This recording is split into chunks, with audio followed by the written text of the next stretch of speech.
Mesdames et messieurs, chers consoeurs, chers confrères, mesdames et messieurs les magistrats, mesdames et messieurs tous les partenaires de l'activité judiciaire, économique et autres, mesdames et messieurs les experts comptables, pourquoi pas, le palais littéraire et musical, fondé par Raymond Poincaré, par Henri Poincaré, pardon, président de la République, n'est pas mort, il est vivant. Mais il a été frappé, comme toutes les activités humaines, hélas, par la tragédie que nous vivons, moins douloureusement que d'autres, mais qui est quand même désagréable à supporter.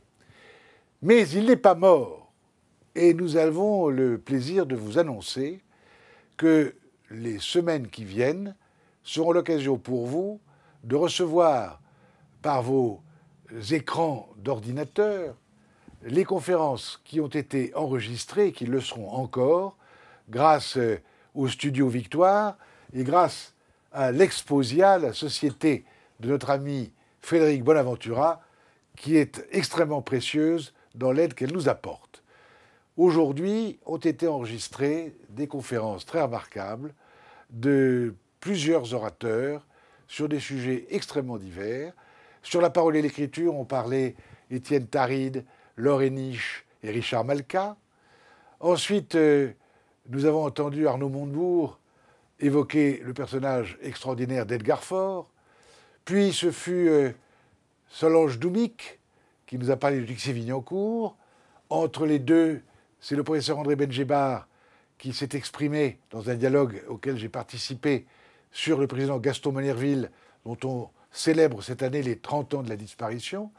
Et puis en toute fin de journée, Jean-Luc Chartier, président du Polo, grand avocat et grand écrivain, a fait une intervention remarquable sur Napoléon et le Code civil. Ces émissions ne seront pas diffusées à la suite les unes des autres, mais dans le temps, et Mathilde Joanneau vous en dira un mot.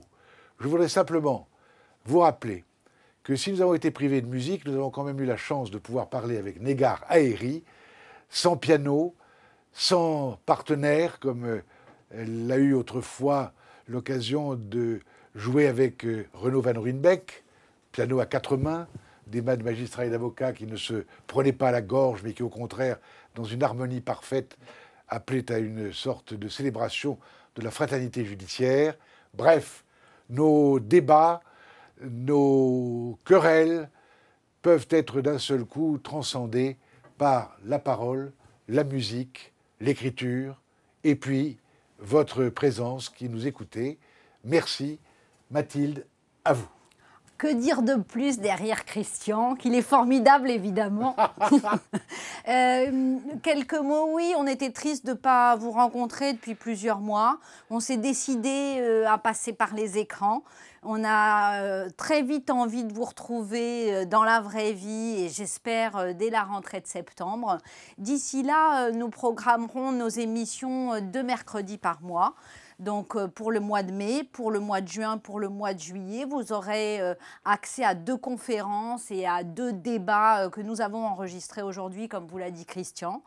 On voulait remercier aussi tous nos cotisants et qui ont continué à adhérer à notre association. C'est toujours compliqué, elle a 110 ans, mais elle est en vie et elle est en belle vie parce que les avocats, les magistrats sont des créateurs, sont des puissances de création quand ils s'expriment, quand ils écrivent et quand ils interprètent. Donc on a vraiment très envie de vous retrouver vraiment vite, mais d'ici là, participez, regardez ce qu'on a pu vous donner aujourd'hui dans les enregistrements que nous avons faits et aidez-nous à continuer en cotisant encore et toujours à cette fabuleuse association qu'est le Palais littéraire et musical. Merci à tous et à très vite. Je précise que cette allusion aux choses matérielles qui ne nous éloignent pas non plus des choses spirituelles ne signifie pas que vous pouvez regarder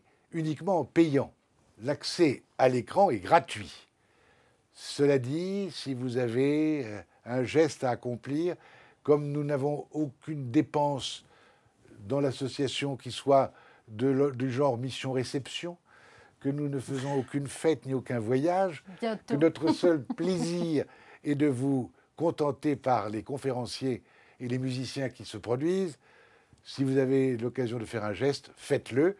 Je salue d'ailleurs, il est absent, mais notre trésorier Didier Chambaud, qui là-dessus est remarquable, à la fois par l'efficacité de la propagande qu'il fait pour le palais littéraire et musical et la gestion rigoureuse de nos quelques fonds. Merci, et merci à Mathilde Joanneau, admirable secrétaire, qui est toujours l'arme au pied. Voilà. Et nous sommes ici comme des présentateurs de télévision, un homme, une femme, tout à fait dans le sens de l'histoire et dans le mouvement du présent. À bientôt. Merci à tous, à bientôt.